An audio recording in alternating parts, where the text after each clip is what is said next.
AFR On Demand is brought to you by Breck Golf. Try Beaver Creek today, just 20 minutes from downtown Baton Rouge in the Zachary area. They've got a PGA Tour driving range, a short game practice area, 30 to 40-yard practice shots. It's a great place to chip and putt and practice if you don't have time for a full round. Book your tee time today, golf.breck.org, golf.breck.org.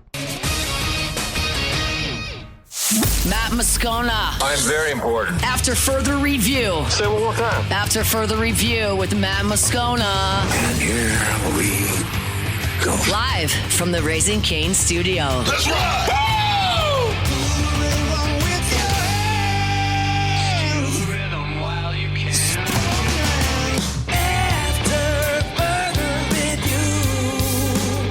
Hour 2, off we go. Welcome aboard. Glad you're with us. It's AFR, presented by Decision Critical Concierge Nursing. I'm Matt. This is Shaq O'Neal, and I hate Matt. Paul O'Neal. They're chanting Paul O'Neal's name. Muso. And Mr. Toby Tom Play.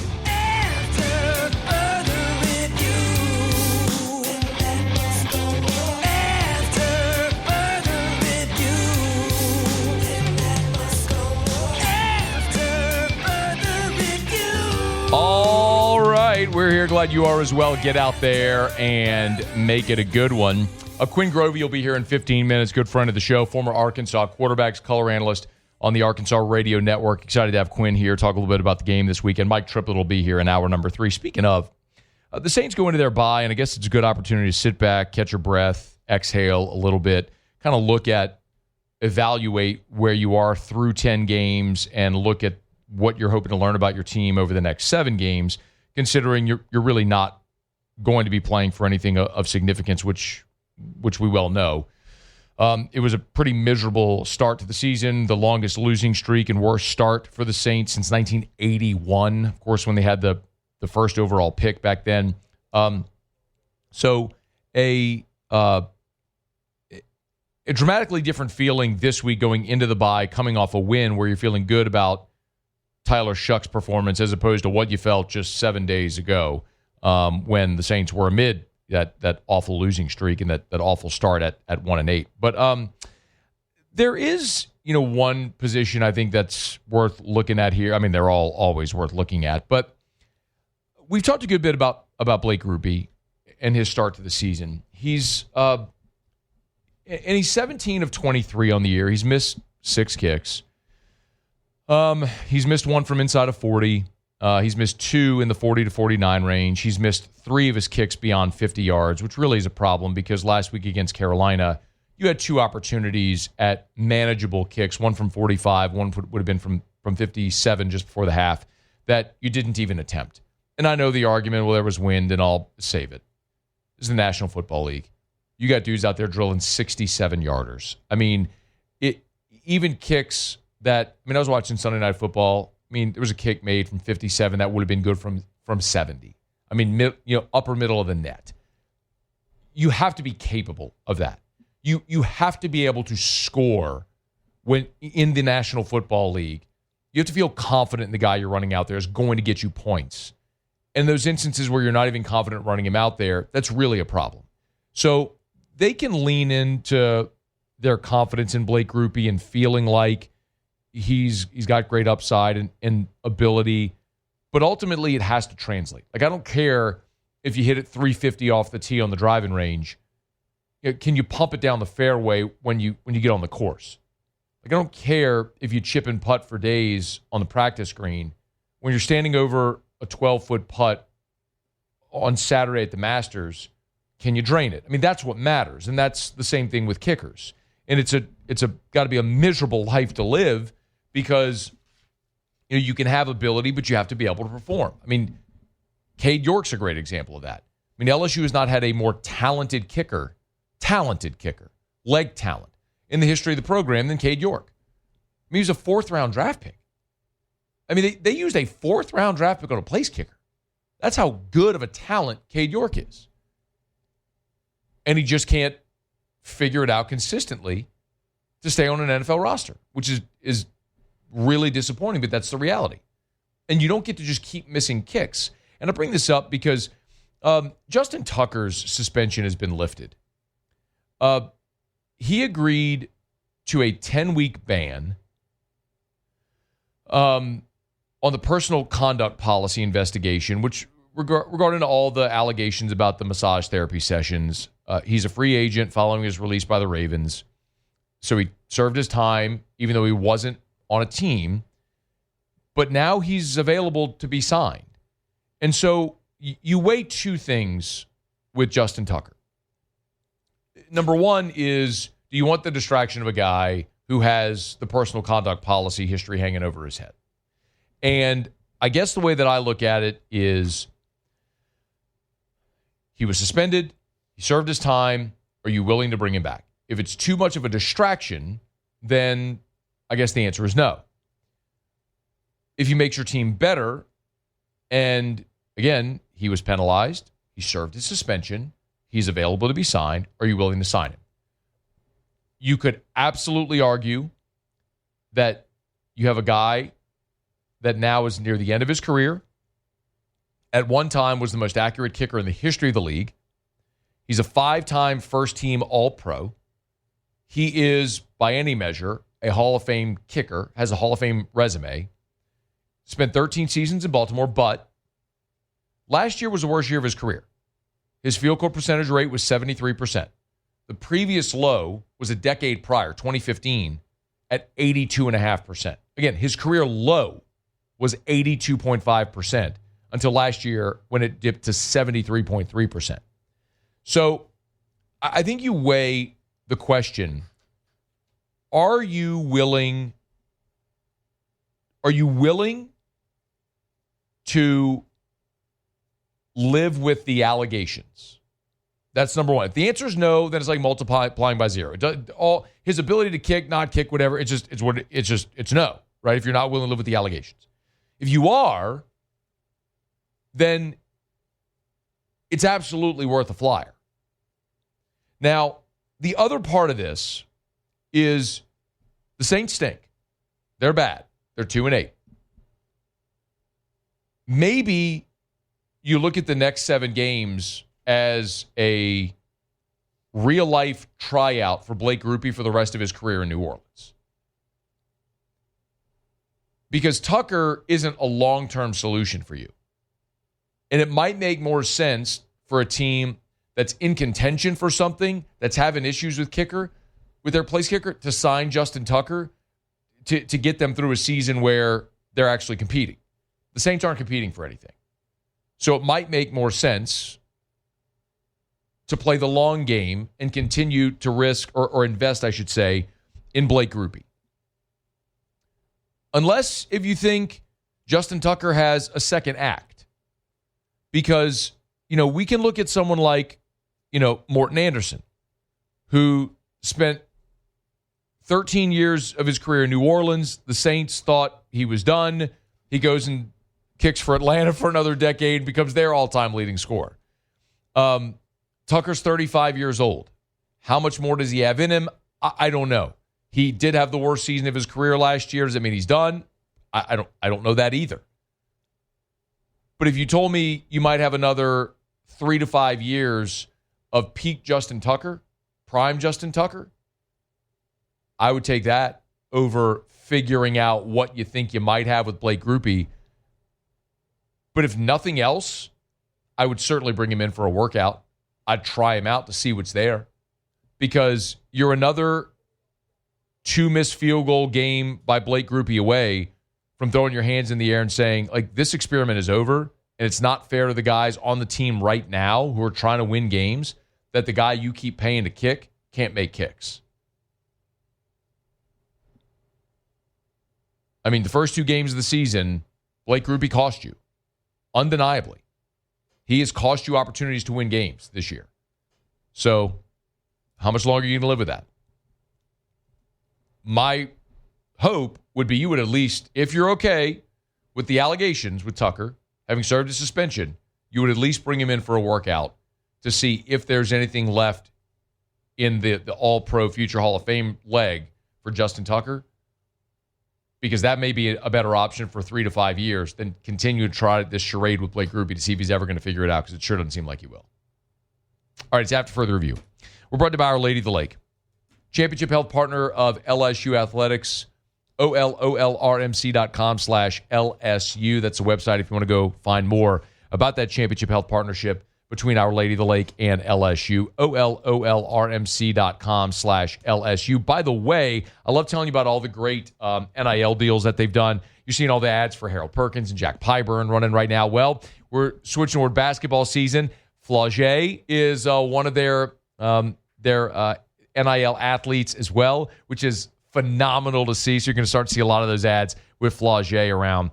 OLOLRMC.com/LSU. Of course, whether it's athletics and sports medicine, if it's Our Lady of the Lake taking care of the LSU students at the Student Health Center, if it's the many different ways that they're innovating through research and academic excellence, it's Our Lady of the Lake and LSU, that championship health partnership you can learn more about at OLOLRMC.com/LSU. Our Lady of the Lake and LSU. Together, we roar. All right, it's after further review. We're glad to have you hanging out with us here. Let me knock out a break, y'all. We're going to head up to Northwest Arkansas. Quinn Grovey, former Hog quarterback and color analyst on the Arkansas Radio Network, is going to join us next to preview the Hogs. Don't you move. It's AFR.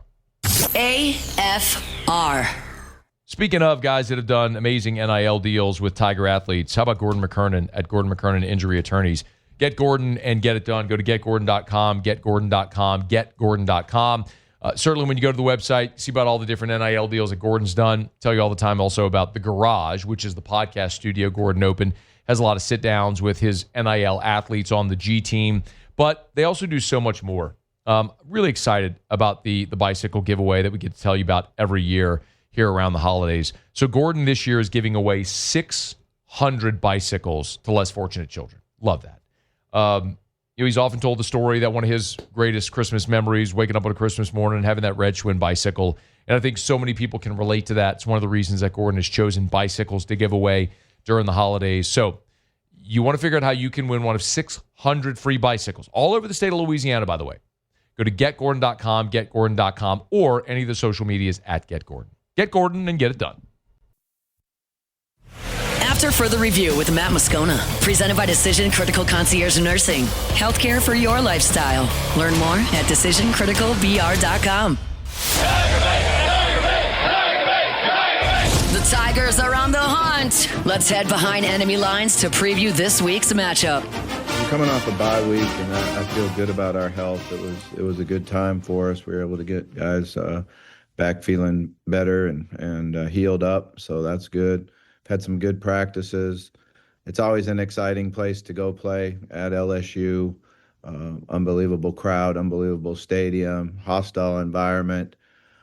So we're gonna, enjoy the experience and go down and compete and play as hard as we can and try to find a way to win the game. It's Arkansas interim head coach Bobby Petrino earlier this week. Of course, he was the coach for one of the biggest games ever in this series back in 2011, a top 5 matchup with number 1 LSU and number 3 Arkansas at the time when Tyron did Tyron things. Quinn Grovey, former Arkansas quarterback, part of the Arkansas Radio Network there. Color analyst will be on the broadcast Saturday in Tiger Stadium. Good enough to join us. Yo, man, good to chat as always. How are you? Matt, how's it going, man? Good to be back on the show. Well, we appreciate it, but I would assume that life in Northwest Arkansas around this program is very similar to what it's like down here. Far more interest in the coaching search than the season, I would assume. Is that about how it's going right now? Well, absolutely. I mean, the coaching search is definitely taking a life of its own. And, initially when Bobby took over, a lot of people, was behind Bobby, wanting Bobby Petrino to be the coach. And there's still a lot of people that want him to be a part of it. So I think he's a candidate involved in that particular search. Anytime you go through something like this, it's so good to have a coach on your staff that's been a head coach at the particular spot that he's at. He was able to take over immediately. I mean, he implemented his system quickly. He changed practice up just a little bit. And he was able to take control of everything because he knew exactly how to make things work. Now, I mean, we still hadn't won a game, but at the end of the day, I think we've had some things take place where our defense has played just a little bit better, got a couple more stops. The offense is still clicking at a high clip, but just maybe not as productive as we were the first couple of games. But at the end of the day, Bobby Petrino is a solid interim coach, but the coaching search is definitely, we got plane tracking going on. We got all kinds of stuff going on around here, so we'll see how it all plays out. How are they? I mean, Quinn, there's been opportunities to win games for this Arkansas team. How are they sitting there at 2-8? It's incredible. I mean, I sit up there every single week wondering how we're going to find a way to lose a football game. And it just seems like now these are not just like losses. These are last possession losses. Yeah. I mean, you have an opportunity to beat Ole Miss. You beat Ole Miss. I mean, it's going to be a different ball game. And I mean, just the last 7 games we've lost, the only game that has been out of control is Notre Dame. And we've had an opportunity to win with our offense on the field. We've had an opportunity to win with our defense on the field. And it's a situation where we fumble the football or we miss a tackle or we do something like that. But the thing about it is this is a dangerous football team because they're going to be in just about every game. They're going to be in every game. We haven't been able to get over the hump, but right there, you're talking about 1-score games all throughout this entire season with a quarterback like Taylor Green, man. I'm telling you, this is a dangerous football team. I know that's funny to say, and I know in Baton Rouge people are like, oh, man, this guy's crazy. Mm-mm. So when I tell you a 2-7 football team to say that they're dangerous, we can be dangerous. I said 2-8 earlier.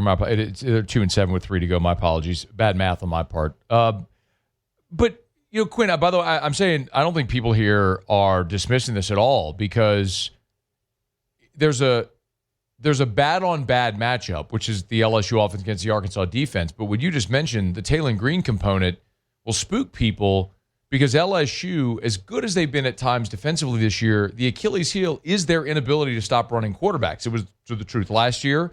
It's been so this year as well. However, the exception was last year at the game at Arkansas, where they really throttled Taylor Green in that offense. So what did LSU do so well last year to limit Green in that offense?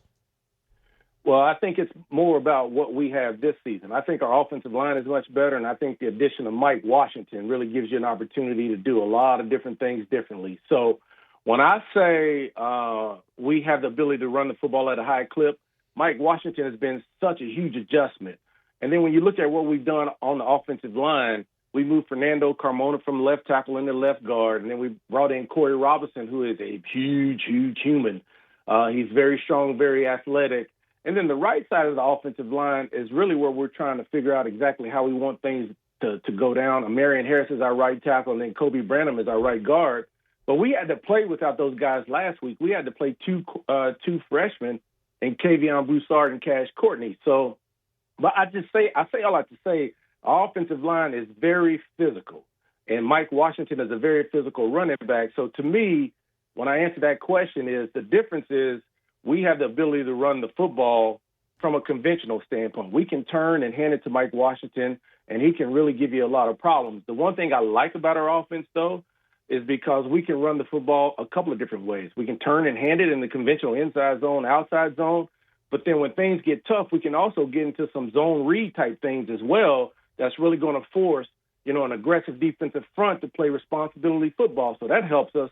And then the third leg of that is when we drop back to pass, Taylor Green's always going to be able to find that backside A gap and backside B gap if you don't spy him. So those three components to me are really the difference. And then I would say the biggest thing for me is not only, we talked about the offensive line and the running backs, but Taylor Green is in year 2 of Bobby Petrino's offense. This guy leads the country in total offense. He's averaging 335 yards a game. He's running it at a high clip. He's throwing it at a high clip. Now, the last 4 games, it hadn't been normal Taylor Green. He's only completing 62% of his passes. Back when I was playing, that was a good clip. In a Bobby Petrino offense, you want to be at 70, 75%. And so he's got to just make sure that when LSU comes after him, they better get him. But if they drop back and drop 8, then he's going to have to make sure he gets through his progressions and not turn the football over. Quinn Grovey's our guest, knows what he's talking about. During his career, ran for nearly 1,800 yards, threw for 4,500 yards as an Arkansas quarterback. So dual threat quarterback, something that you know a good bit about. Quinn, I don't doubt at all that Taylor Green's going to move the football and Arkansas is going to score. He's awesome. I mean, you're right. I mean, except the Notre Dame game, they scored on everybody. But when you flip it over, that bad on bad matchup is fascinating. LSU can't score. They have not scored. They scored more than 25 against any FBS opponent this year. Stunning. And Arkansas can't stop nobody. So make sense of that matchup for me. Yeah, and that's this reminds me kind of the Auburn matchup where we felt like Auburn was tailor-made for us with their offense and our defense, because our defense has been sick and we needed something to help us get right. We thought the Auburn offense was going to be there for us. Now, we were able to get off the field just a little bit more, and we got a pick six for a touchdown, which really helped us out. We still lost the football game. But this is one of those things, too, where LSU, they have the athletes. And the one thing that I'll go back and take a look at is last year's game with LSU. I just thought that Nussmeier, we played a lot of zone last year, and he was just dinking and dunking us. And then he got an opportunity to go over the top, and he would do that. And so I just think we've got to find a way to make sure we slow down that run right off the bat. It's going to come down to that front four, which we have not been able to stop the run the way we need to. And so our linebackers are going to have to be very, very critical and be involved in what you're doing. I know y'all running a lot of 11 personnel, and y'all really want to throw first to open up the run, but we've got to find a way to stop that run. And I just think we've got to find a way to apply pressure. I know protecting the quarterbacks have been something that LSU has struggled with, but it's been difficult for us to get to the quarterback. And so that's going to be something that we have to fight through. Quincy Rose, our defensive end, number 97, he's a guy that is really starting to come on for Arkansas, and he's starting to flash in big ways. He leads our team in sacks with 8 sacks and 14 tackles for loss. So when it comes to penetration plays, he's the guy that you got to watch. And then Cam Ball is just a solid guy on the inside. But we got a guy named Phillip Lee who doesn't get a whole lot of burn out there, but he is very athletic. And then sometimes we'll slip our linebacker, Xavier Story, to transfer from Georgia on the outside. But we've got to find a way to win on first down. We've got to find a way to get after Nussmeier. I just think what you're going to see is you're going to see our secondary, which could be dangerous. I think you're going to see them sit on some of those routes early, try to bite on something early to keep them from throwing short stuff. And I know LSU in the past has been the king of those slot fades, so we got to make sure we watch that as well. But this is a situation where if we can continue to do what we do, this is a matchup that is bad on bad, as you would say. And it's for me to say LSU is bad. I've never looked at a LSU team where I go 23 points a game. I'm looking at a lot of receivers. I don't see anybody even close to 100 yards receiving. The run game. But I just know that y'all got so many athletes out there. The athletes just aren't clicking. And so we just don't need that to be the week that this happens. Quinn Grovey is our guest, former Arkansas quarterback, color analyst here on the Arkansas Radio Network, being Tiger Stadium Saturday. I mean, this feels eerily, Quinn, to me like that 2021 game where it was a lost season. Ed was the lame duck. Arkansas came in. Remember, Nussmeier replaced Johnson after the first series, played the whole game. Low-scoring game, went to overtime, and Arkansas won it. If you see Arkansas winning the game on Saturday, how do you think the game plays out? Like, do you think it's a high-scoring game, or how do you think it plays out? Well, for me, I looking at this game, and I've watched a lot of LSU tape, and I know how great the Weeks boys are, and Harold Perkins. I mean, this guy's been terrorizing us for years. Yeah, you're right. And so I understand all that. I just think we'll still be able to score points. I think we'll be in that 28 to 30-point range. And I've said it here on radio. If LSU, I think they're gonna fight to get there if we do what we need to do. To me, the biggest thing that's going to help out a struggling offense in LSU and a struggling defense in Arkansas, I think one of the biggest things for me is going to be in special teams. We don't talk a lot about that, but what I'm talking about that is I'm talking about finding a way to win the hidden yardage battle, meaning if you're backed up and your punter kicks a 65-yard punt down the field to flip the field and force a struggling offense to LSU to try to go the long haul, I think that helps you. We got to find a way to block a kick. We got to find a way to stay on the field with a fourth down conversion in special teams or something like that. I just think we've got to have a punt return, a kick return. We got to have something instead of punt, fair catch, kick, fair catch. Those types of things. So I think that third phase, even though it's kind of phasing out just a little bit, the Texas Longhorns has figured out how to come up with punt returns. We've got to figure out how to do something like that as well. That's really going to help us. But I think it's going to be the hidden yardage and forcing LSU to go to long haul offensively, making them dink, dunk, do whatever it takes, and then getting them off the field. Because I do believe that our offense is going to be able to score points. The biggest thing for our offense, I think we got to find a way to run the football for 170 yards to 200. That's going to be a tall, tall task. But I think with the three-pronged approach that we have, we're thinking we have an opportunity, but we know how great that defense is, so it's going to be a challenge. He is Quinn Grovey, former Arkansas quarterback. Be on the call this weekend there on the Arkansas Radio Network. Man, safe travels. Have a great call Saturday. We appreciate you as always, man. Headed to Rufino's, baby. Going to Rufino's. Enjoy it, man. Enjoy it. We'll see you soon. All right, man. Take care. Later, bud. That's Quinn Grovey. I joined Quinn and Chuck and the whole crew. I think it was 21 when they came and went over and had dinner with them at Rufino's the night before the game. Great group of guys, man. Always enjoy Quinn. Great perspective. All right, it is After Further Review. We're brought to you by Rouse's, the official supermarket of the New Orleans Saints. Rouse's.com, Rouse's.com. Great stuff going on over at Rouse's. Remember, this Sunday, a Whit Weeks is going to be at Rouse's on Airline in Long Farm from 2 to 3 with Form Energy. That's our friends over at Mockler, so great partnership there. Of course, OTB, Hester and Flynn, they're at Rouse's on Burbank every Friday during the football season, so that's another great partnership. Look, man, holidays are coming up. If you need to buy all your goods for the holidays, the taste of the holidays, you can do that over at Rouse's. They got your beers and your bourbons and your wines. Great wine selection. Remember, they have the Buy 4, Save More program. The more you buy, the more you save. Gives you an opportunity to try maybe a lot of really interesting wines you might not otherwise try. They got everything over at Rouse's. Rouse's.com, Rouse's.com. Rouse's. This feels like home.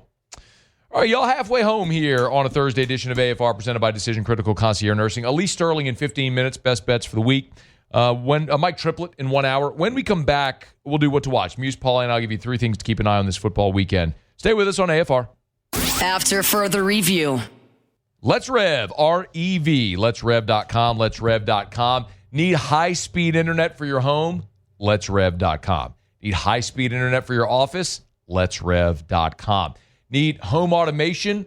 Letsrev.com. R-E-V, letsrev.com, letsrev.com. Rev is backed by 90 years of local service. 90 years in our local market. They have a local call center. So when you call customer service at Rev, you are not talking to a call center in another country. You are not talking to AI. You are not talking to a computer. You are talking to a human being that lives right here in South Louisiana. Let'sRev.com, Let'sRev.com. You want that type of relationship, customer service, and product satisfaction? Let'sRev.com, Let'sRev.com. Switch today. 5 gigs of high-speed internet backed by an all-fiber network and 90 years of local service. Let'sRev.com. After Further Review with Matt Moscona, presented by Decision Critical Concierge Nursing. Healthcare for your lifestyle. Learn more at DecisionCriticalBR.com.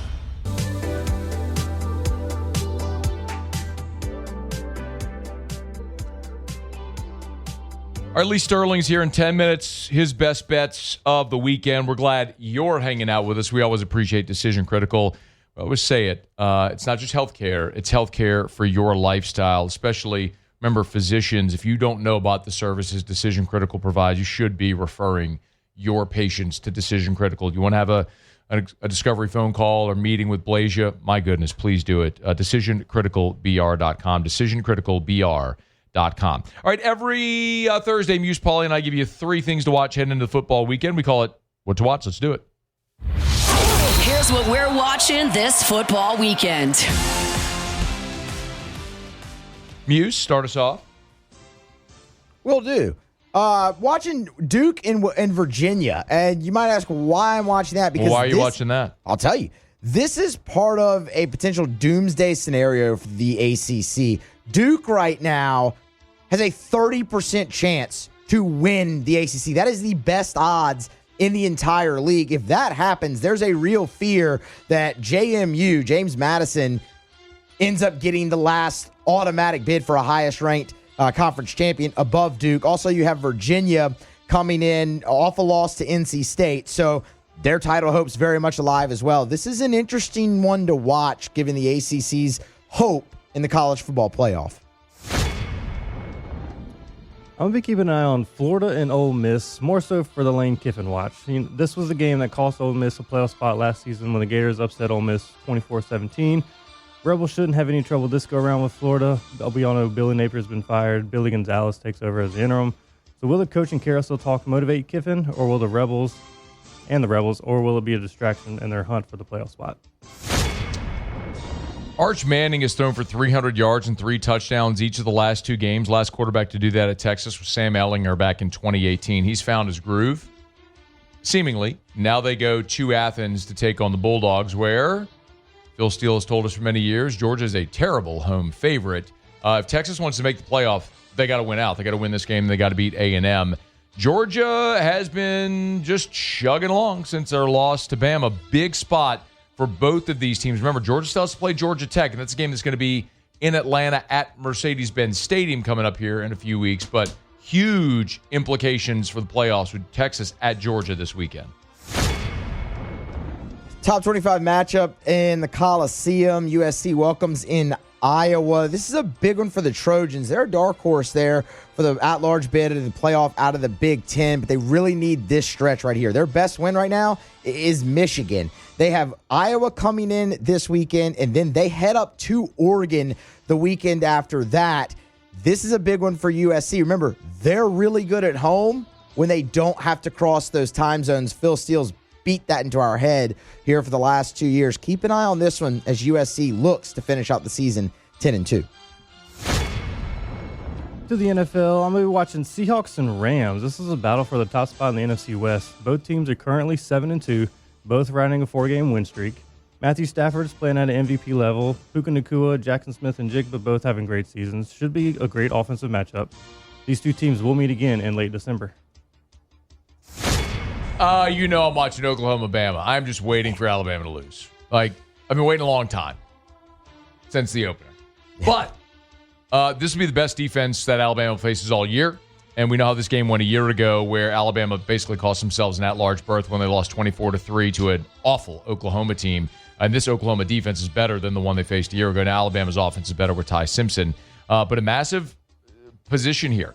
Alabama's gotten revenge against Tennessee and Vandy, 2 teams that beat them last year. This would check the box for the trifecta there. But the Sooners, with 2 losses, can't afford another loss if they want to keep their playoff hopes alive. They're just outside of the at-large conversation looking in. This would be a win that presumably would move them in to the playoff at-large conversation and would mean Alabama would have to win the Iron Bowl at Jordan-Hare to secure themselves seemingly a playoff spot. Oh, the drama. Muse, can you imagine if Bama loses this game and then manages to go, if Kalen DeBose loses this weekend and then goes next or at the Iron Bowl and loses to a sub-500 Auburn team with an interim head coach, oh my God. I just need this. I deserve this. I deserve this. After the season that I've had, I deserve this. Make it happen, Sooners. Man. Go get it.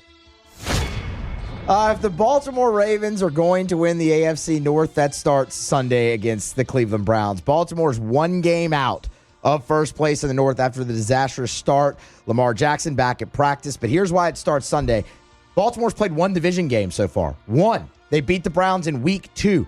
4 of their next 5 are against the division, including 2 against the Cincinnati Bengals. This is big. Lamar's hoping to start Sunday. If he's there, look for a big win potentially for Baltimore and them getting right back on track in the AFC North. Another good matchup in the NFL, Chiefs and Broncos. The Broncos are tied with the best record in the NFL currently. Denver has a chance to really put a hold on the Chiefs' 9-year division win streak. A win over the Chiefs will give them a 5-game lead in the division over the Chiefs. They currently have a 1-game lead over the Chargers, but you can never count out Patrick Mahomes and Andy Reid. Denver has won 7 in a row. Bounce back for Buffalo and the Bucks. Tampa against Buffalo. Bills are 5.5-point favorite. Both teams embarrassing losses last week. Tampa against New England. Buffalo against Miami, which really was bad. The Bucks offense, which remember at one point this season, Baker Mayfield was the odds-on favorite to to be the league MVP. Really regressed over the last month. They're 29th in EPA since week 7. The Bills are coming off their worst performance of the season against the Dolphins. So bounce back spot for the Bucs and the Bills. Couple of division leaders. We'll see how it goes on Sunday. Bills, by the way, favored by 5.5 in that one. All right, that's what to watch. It's what we're watching. And, of course, we'll be able to see it in perfect 2020 vision. Thanks to the Williamson Eye Center. How about that transition? Huh? Can I get one? By your boy. I like that one. That one was smooth. Call the Williamson Eye Center, 924-2020, 924-2020. You want to see 2020? Call 924-2020 at the Williamson Eye Center. Dr. Blake Williamson, he'll get you right, just like he did me 7 years ago. LASIK, PRK, custom lens replacement, EVO, ICL. There's so many different options. Go follow the Williamson Eye Center on social media, and you will see all the different posts about Dr. Blake Williamson teaching and lecturing at conferences all over the world, because he's on the forefront of ophthalmology, and he brings all of that here to our market. So people come from all over the world to see Dr. Blake Williamson. 924-2020. 924-2020. You want to see 2020? Dr. Blake Williamson can help. Call 924-2020 or go to williamsoneye.com. All right, now got a final break here of hour number 2. When we come back, Lee Sterling's here with his best bets for the upcoming weekend. Don't you move, it's AFR. After further review. Finally got that cold snap, y'all. And a lot of you cranked on your heaters. I know you did. It's okay. I'll forgive you for now. But I need you to call River City's 1 Hour Air. You see them all over town. The big yellow vans and trucks with the giant clock on the side. Your friends and neighbors trust River City's 1 Hour Air. I trust River City's 1 Hour Air because you're going to have expertly trained technicians. They're going to treat you right. They're going to afford exceptional service, customer service. You'll be comfortable with who's in your house. They're never going to upsell you or overcharge you. They're going to give you a good, better, and best option and let you choose which best for your family, your budget at that time. AJ Talamo sent this 5-star Google review. Darren, his technician, was outstanding. Very professional and personable. Great representative for your company. Again, you're always going to feel comfortable with who's coming in your home representing River City's 1 Hour Air, and they're going to give you exceptional service. 752-0001, 752-0001, where they're always on time or you don't pay a dime. After further review with Matt Moscona, presented by Decision Critical Concierge Nursing. Healthcare for your lifestyle. Learn more at decisioncriticalbr.com. Place your bets, gentlemen. It's time to head to the window. Don't gamble it all in one place. This is Lee Sterling's Best Bets, brought to you by Paramount Sports. All right, wrapping up hour number 2. We're presented by Decision Critical, decisioncriticalbr.com. Lee, how are you? I'm good. Guess things are pretty tough over there. Needless to say, yes. But onward, 3 games to go. They'll hire a new coach, and people will be happier. The coach might be John Sumrall. Tulane, 17.5 against FAU. I'm always curious when coaches are being rumored for jobs, how that impacts things. What do you think about this one, Tulane, the big number against FAU? When you think things are bad, I just finished doing a show in El Paso, and when I do the UTEP game, they're like, no, please don't even touch the game. So I'm only going to ask you about LSU out of curiosity. Yeah, all right. So FAU, how about this, has committed 18 turnovers in 9 games, minus 12 in turnover margin. They throw the ball the most. They put it up 46 times per game, more than anyone. Not even close. But a couple of their games, backdoor has been open here, and I think there might be a distraction. You hit on it with Sumrall maybe going there. I think the backdoor is open. Tulane wins 40-26. FAU covers with a backdoor cover with 42 seconds to go in the game. I love the specificity. Mark the tape. Ole Miss, same question with Kiffin, all the rumors everywhere. But, man, word out of Oxford this week, Lee, is they are locked in and they are looking to roll over Florida. What do you think about the Rebs at home? 16.5, big number. This is what's called a money game, and not because Florida's getting paid to play in this game. Lane Kiffin, think about it. If he decides he wants to go to Florida, he lays a number on Florida here. His price goes up to probably close to $15 million. If he stays, I think he gives him a little bit of a hometown discount, except to maybe 12.5, $13 million. I think he personally is going to stay. he is not going to call off the dogs. Florida, by the third quarter last week, had none of their top 4 receivers in the game out injured. I'm hearing DJ Lagway took most of the snaps here with the first team. Not going to matter. This team has packed it in totally here. Ole Miss 40-17. Big number. All the word out of Oxford this week, Lee, is they are looking to roll over Florida. Two fascinating games in the conference. Georgia, Texas, Bama, Oklahoma, both with playoff implications. Let's start with Georgia, Texas. Georgia usually not a great home favorite. Was it the number 6.5? What do you think? So this game reminds me of last year's game, Georgia and Texas. Everybody loved Texas, ranked number 1 in the country. They're going to win at home. They're the changing of the guard. And what happened? Georgia pounded them. Georgia, that's it. From the second series on, controlled the game. You can go back and watch the game. It's not even close to the score. It should have been a 25, 30-point win. Now, the shoe's on the other foot. As great as Georgia's been playing, I love Gunnar Stockton, even Mike Bobo, who I've been highly critical of his play calling in the past. He's improved, but there's no urgency for Georgia. They're at 92% to make it to the college football playoffs. Texas loses and they're done. Here's the kicker.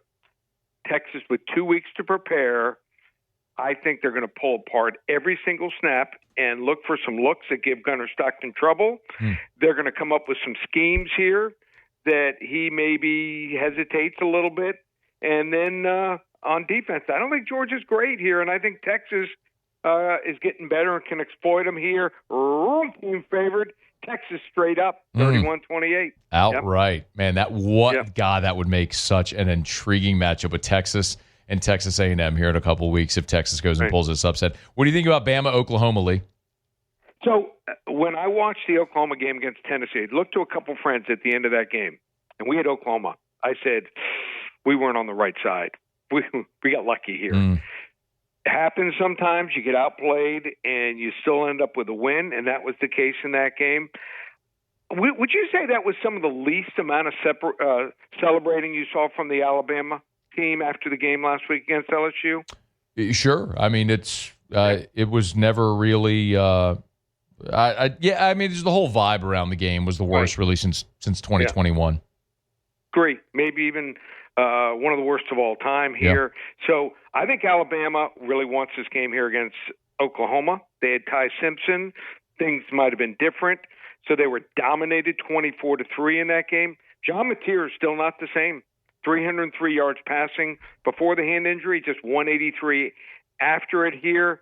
Under a touchdown, I think Bama's the play, 31-17. Okay, big win for the Tide at home. Lee Sterling is with us, ParamountSports.com, ParamountSports.com. I told you I'd ask just out of morbid curiosity because it is a bad matchup with LSU and Arkansas. I don't even know how you figure this one out, so I'm dying to hear your thoughts. Well, I can tell you this much. I'm not going to give it to my clients. I will watch the game, and maybe I see something for future use. But we gotta pick a side here for the show. Sure. Tigers' year-long offensive problems reached new lows last week.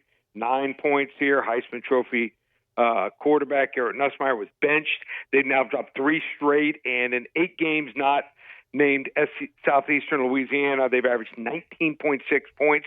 But the Arkansas defense is horrendous. They've allowed 33 points per game, 39.9 against real competition. I'm hearing Taylor Green is healthy, and they are off a bye, obviously, for the rivalry matchup here with triple revenge. Arkansas, 30-29, last-second field goal. 30-20. Nothing would stun me at this point, Lee. I know you got A&M and South Carolina as your game of the week. How do people get it? Right. First 10 callers, call 800-400-9741, give them the game for free. 800-400-9741. A really interesting game here. South Carolina dominated last year 44-20. So can Texas A&M get their revenge, or can South Carolina keep it close? Lenore Sellers, a lot of talk about him coming down to Miami. I don't get it.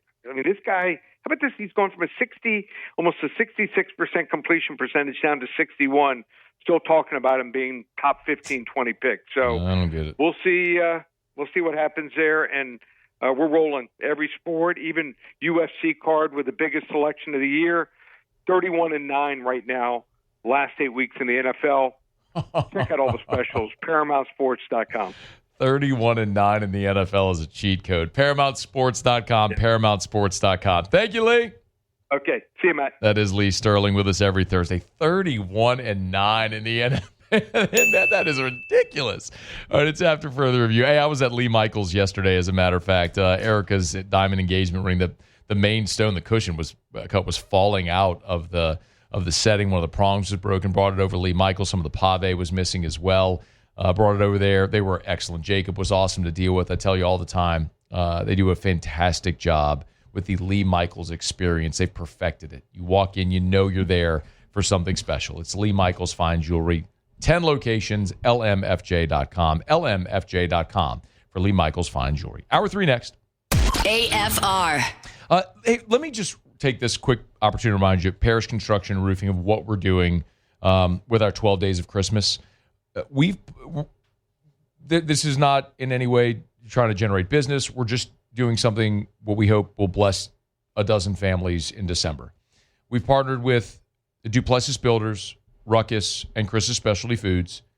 Right now, the entries are open. If you go to our homepage, parishbuilt.com, parishbuilt.com, parishbuilt.com. At the top of the homepage, you'll see the bar for the 12 Days of Christmas. Just tap that, and there's an entry form. Parish Construction Roofing, we're giving a dozen families $1,000. Duplessis Builders is going to match that and give another $1,000. Ruckus is going to give shoes for the families of all of our winners. And then Chris's Specialty Foods is going to give Christmas dinner for all of our winners. So if you know a family that could use a little uplifting this Christmas season, we're happy to help. You can nominate them or pass the link on to them over at parishbuilt.com.